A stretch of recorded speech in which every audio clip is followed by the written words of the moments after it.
Tuberculosis is a disease which does not only affect the respiratory system but also affects the musculoskeletal system. Today's presentation will focus on tuberculosis of the spine or Pott's disease. Call it tuberculous spondylitis. This kind of tuberculosis affects the spine, commonly the lumbar and the thoracic spine. It affects the spine in 4 different ways.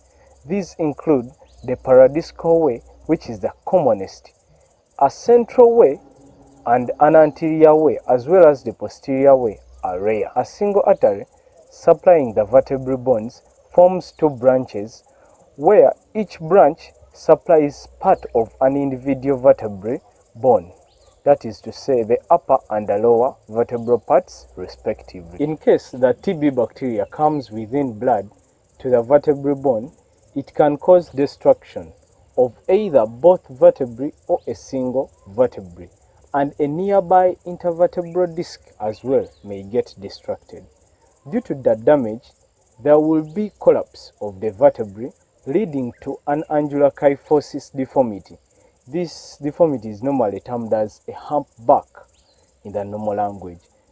The destruction will also result into formation of a swelling, which is called a cold abscess on the back. A patient with Pott's disease will present with low back pain that may radiate to the legs or not. The patient might also present with stiffness of the back, that is to say, with inability to stand straight, hence the patient will be walking while bending. And also at times a patient may come with a cold abscess, that is to say, a swelling that may not be warm when you touch it, or it may not even be reddened on the skin. To some patients, when the disease has become severe, they may present with weakness of the lower limbs and also numbness. The patient may present with a humpback, that is to say, a kyphotic deformity, which deformity has gotten types like a knuckle, a gibbous deformity, and as well as a kyphus deformity. Other conditions that may present like tuberculosis of the spine are fracture dislocation of the vertebral bones, a prolapsed intervertebral disc, ankylosing spondylitis, and as well as a spinal tumor. Investigations like an X-ray of the affected part of the spine can be taken considering an anterior posterior view as well as a lateral view of the spine. This will show a reduced intervertebral space and also destruction of the vertebral body, as well as evidence of a cold abscess on an X-ray with refraction of the vertebral bones. A chest X-ray as well can be taken to rule out a primary focus in the lungs. An MRI scan too is taken to show the extent of soft tissue damage around the spine part that is being damaged. As well as an ultrasound can also be used to determine the extent of a cold abscess.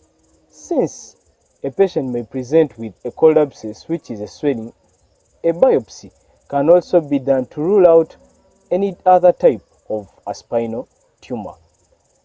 Serological investigations like erythrocyte sedimentation rate, a Mantoux test, are also done to find out whether a patient has got a tuberculosis mycobacterium.